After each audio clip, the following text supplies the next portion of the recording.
Voilà. Donc les mecs, nouvelle vidéo. Très intéressante, beaucoup de valeur au niveau de la psycho et des connaissances en général.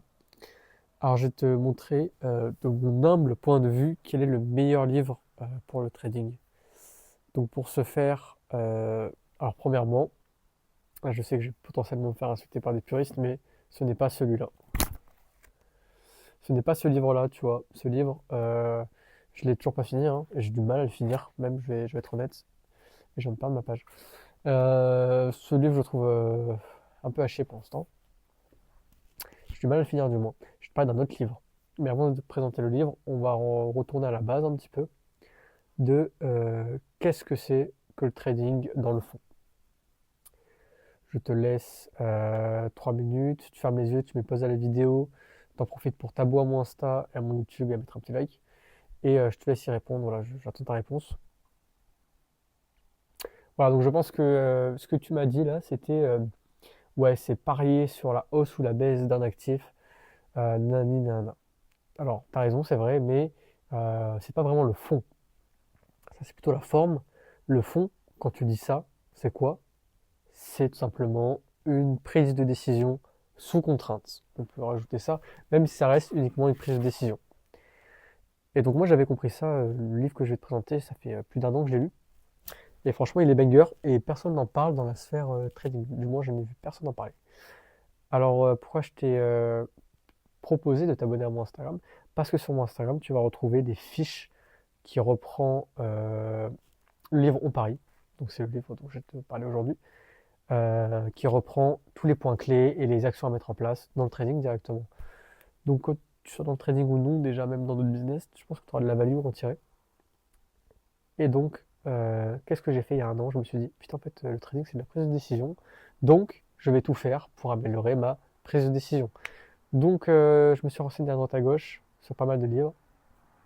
Je dois avoir lu 3-4 livres de prise de décision, mais le meilleur, c'était le premier, c'était celui-là. S'appelle Bet, il me semble, la version en anglais, c'est On Parie, Danny Duke. Donc c'est un livre pardon, qui fait 300 pages, mais qui se lit très bien, hein, franchement un très bon livre, que j'aimerais relire d'ailleurs. Alors ça parle de quoi ce livre? Ça parle tout simplement d'une joueuse de poker professionnelle, et c'est là où c'est vachement intéressant, parce que le trading, c'est le truc, le business ou la discipline, ou le sport, t'appelles ça comme tu veux, j'en bats les couilles, qui est le plus à part parmi les autres. C'est-à-dire qu'il y a plein de règles très peu humaines, très peu naturelles, que tu appliques dans la vie de tous les jours, mais qui ne marchent pas au trading. Donc là, je vais parler à beaucoup, que ça soit ton volume horaire ne représente pas, par exemple, ton argent, alors que c'est vrai dans 99% du temps. C'est pas celui qui a le plus de connaissances qui est le meilleur, c'est vrai dans 99% du temps, parce que c'est ce qu'on nous apprend d'ailleurs à l'école, dans le salariat, etc., etc. Et ce livre, en fait, le poker, le poker, c'est tout simplement la chose qui ressemble le plus au monde au trading. Et donc, même elle en parle, hein, elle fait l'écho, mais j'avais déjà compris, on va dire, entre guillemets, que ce sont dans le fond la même chose. Qu'est-ce que je veux dire par là? Une fois que tu as compris ça, je pense que tu vas comprendre pas mal de choses. Euh, Tu vois, un joueur de poker professionnel, s'il va jouer au poker contre un amateur total, qu'est-ce qui va se passer? Les deux personnes ont autant de chances de gagner sur une partie. C'est vrai. Et même l'amateur a sans doute plus de chances de gagner. Pourquoi? Parce que le professionnel a un niveau de connaissance super élevé, mais qui ne marche pas avec quelqu'un d'aussi nul en face. Comment je peux t'illustrer ça différemment? Euh, Par exemple, euh, en trading, là peut-être que tu vas mieux comprendre, euh, quand tu vas... Donc tu as un petit peu moins ce rapport de face à face envers l'autre. C'est un affrontement le trading, mais c'est plus virtuel, c'est moins dans le réel, on va dire.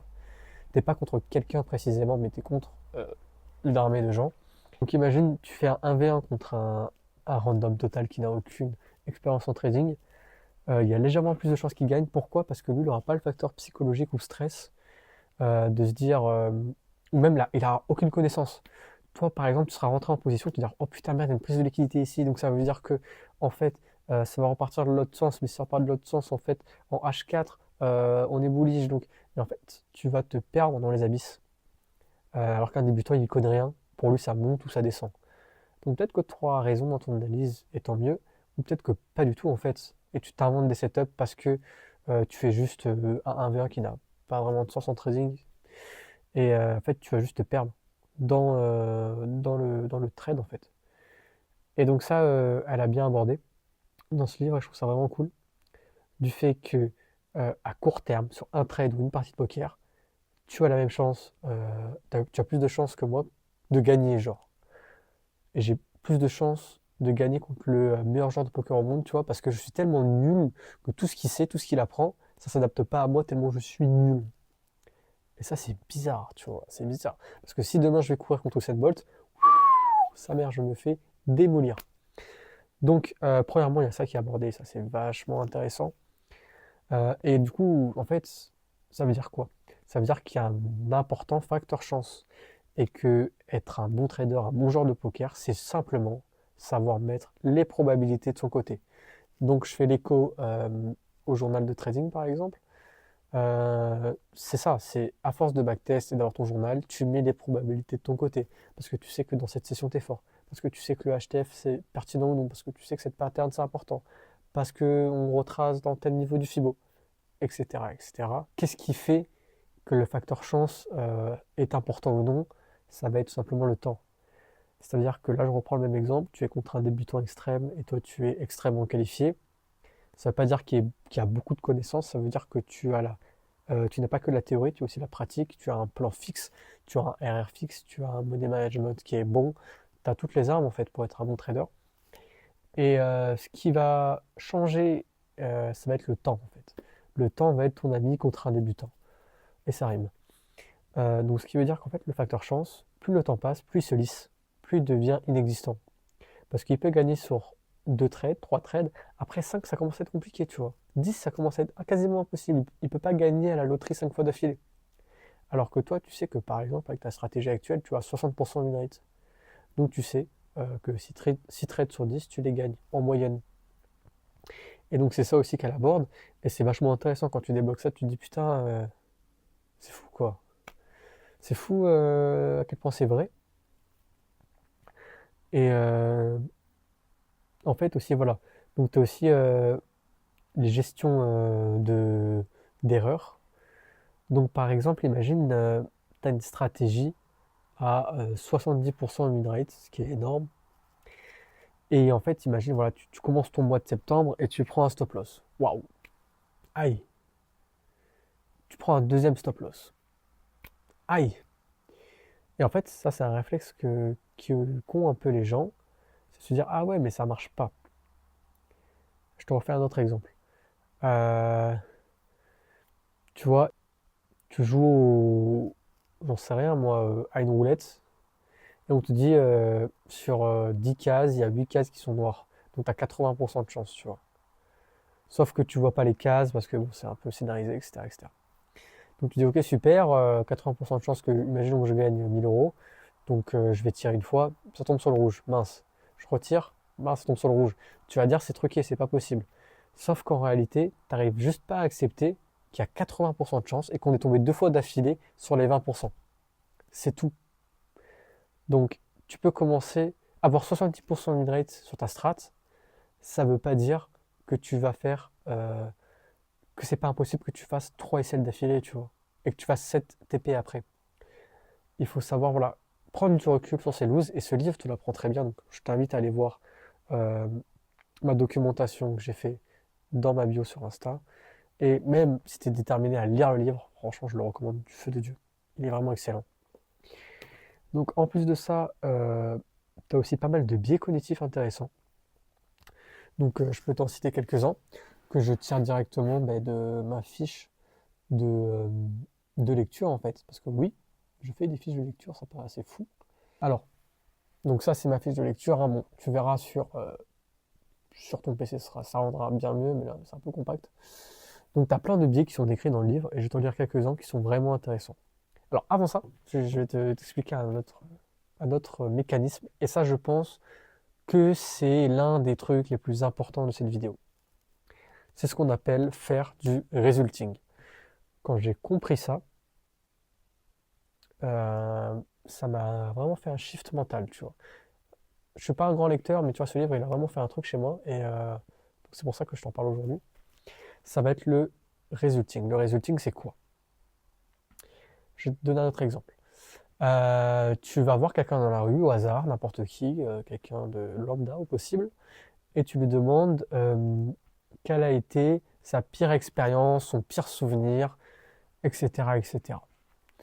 Ce qu'il va faire, c'est qu'il va pas donner véritablement la pire expérience, il va donner l'expérience avec le moins bon résultat. Et là, pour toi, je parle peut-être chinois, tu es en train de te dire derrière ton écran, mais qu'est-ce qu'il raconte celui-là? C'est qu'en fait, le réflexe humain, c'est de juger une action par son résultat ou son bilan. Alors qu'en réalité, euh, c'est très limité comme réflexion, surtout pour le trading. Autre exemple, parce qu'il y a beaucoup de gens qui pensent que ce qui compte le plus, c'est le résultat. Alors, c'est pas vrai du tout. Ce qui compte réellement, c'est le process. C'est par quel process tu es passé. Enfin, du resulting, c'est lier une action à un résultat. Ce qu'il faut lier à une action, c'est le process. C'est-à-dire qu'il y a des chances que ton process soit excellent, mais par manque de chance, notamment dans le trading, parce qu'il y a un facteur chance, que ça soit mauvais. Donc, les SL que tu prends, si le process est bon, c'est une bonne action. Imagine si maintenant on dit, oui, mais le résultat gouverne tout. Et bien en fait, chaque stop loss, ça veut dire que c'est mauvais. C'est-à-dire que tu as fait un mauvais trade, alors que pas du tout. Les stop loss, ça fait partie du jeu et il faut les accepter. Donc je pense que ça, tu l'avais compris, mais est-ce que tu l'as compris dans la vie, hein, dans son entièreté, tu vois? Que ça va bien plus loin que... je te donne un exemple. Euh, Imagine, tu es là, tu es en boîte avec tes copains, etc., etc., trop cool. Et là, tu bois à fond à gogo et en fait, tu es complètement mort. Et là, tu décides de rentrer en voiture. Tu rentres en voiture, tu roules et tout, tu es complètement arraché, mais tu rentres chez toi. Le résultat est bon parce que tu es chez toi, mais est-ce que le process est bon? Pas tellement. Donc, prends du recul sur le résultat à chaque fois et concentre-toi sur le process. Ok, ma meuf m'a quitté. Euh, est-ce que, euh, est-ce que mon process avec elle a été bon, tu vois? Est-ce que j'ai fait les bonnes choses? Oui. Donc, le résultat fait partie des facteurs externes. Donc, bon, après, là, il y a d'autres facteurs. J'ai pris le pire exemple, je pense, du monde. Mais je pense que tu vois où je veux en venir. C'est qu'il y a trop de facteurs extérieurs, surtout dans le trading, encore plus que dans la vraie vie. Donc, au lieu de te focus sur le résultat, focus sur le process. Si tes trades respectent ton plan, les SL font partie du jeu, les TP font partie du jeu, genre. C'est tout. C'est pour ça qu'à présent, avec la mentalité que j'ai aujourd'hui, je préfère prendre un SL qui respecte mon plan que prendre un TP qui ne respecte pas mon plan. Et ça peut être un TP de 10 R, de 20 R, j'en ai rien à foutre. Je veux juste respecter mon plan. Je suis focus que sur le processus parce que je sais que c'est ça qui compte, c'est pas le résultat. Donc focus sur le processus, s'il te plaît. Donc voilà, donc maintenant on va passer au biais. Donc il y en a pas mal en vrai. Donc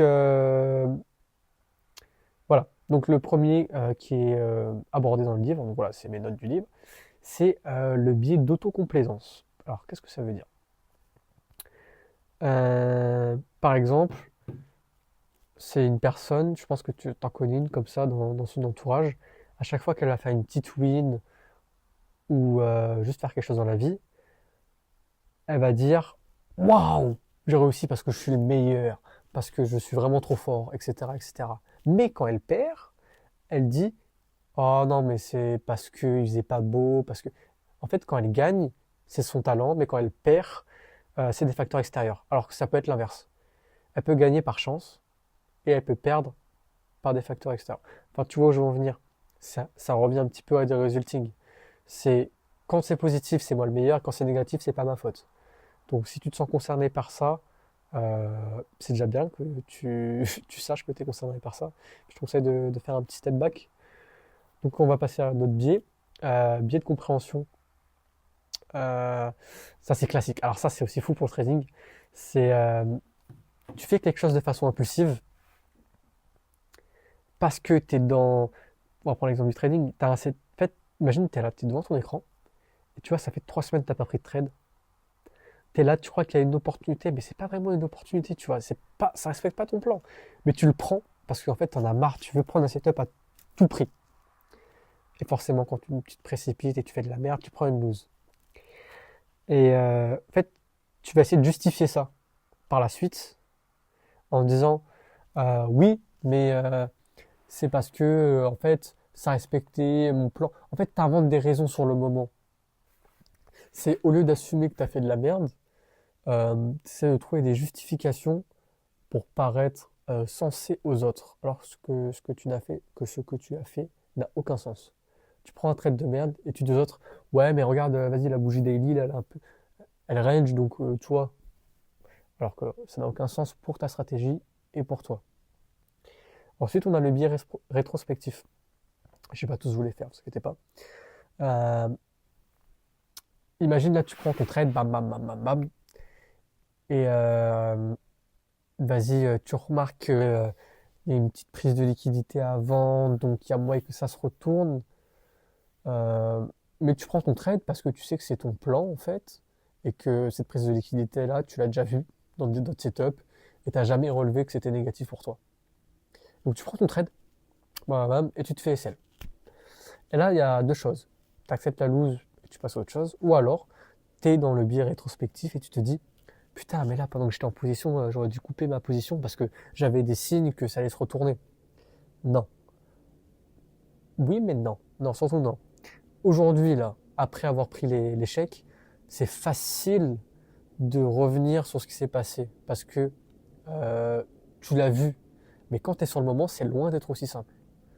Parce que tu as la grosse partie chance, ok, une prise de liquidité, mais ça reste qu'une prise de liquidité sans autre confluence. Tu as le stress, etc. Euh, donc, essaie pas de trouver des justifications à TSL perpétuellement, c'est ça aussi que ça veut dire. Ça fait partie du processus.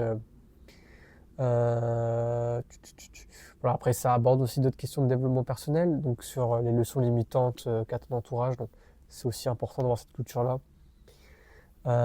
Ensuite, j'ai lu un autre livre. Donc ça, je vais pas vous le présenter, mais enfin, je vais vous le présenter, mais je vais pas vous en dire plus. Donc c'est le livre des décisions. C'est un livre de modèles. C'est-à-dire que tu as genre plein de modèles. Je sais pas si tu vas bien voir, avec des schémas, des dessins sur comment prendre des décisions. Donc j'ai une livre, j'ai une, pardon, une fiche de lecture sur ce livre avec les meilleurs modèles et tout que j'ai préféré, que j'ai bien travaillé parce que ça prend du temps. Hein. T'imagines, il y a beaucoup trop de modèles. Il y en a combien 50 modèles. Donc voilà, si t'es intéressé par ça aussi, je peux te le poster. Je peux te poster la fiche de lecture de ce livre. Et donc si t'as d'autres questions, putain, cette vidéo était longue, 20 minutes. Je sais pas qui aura la dopamine de rester jusqu'ici. Mais voilà quoi, tranquillement.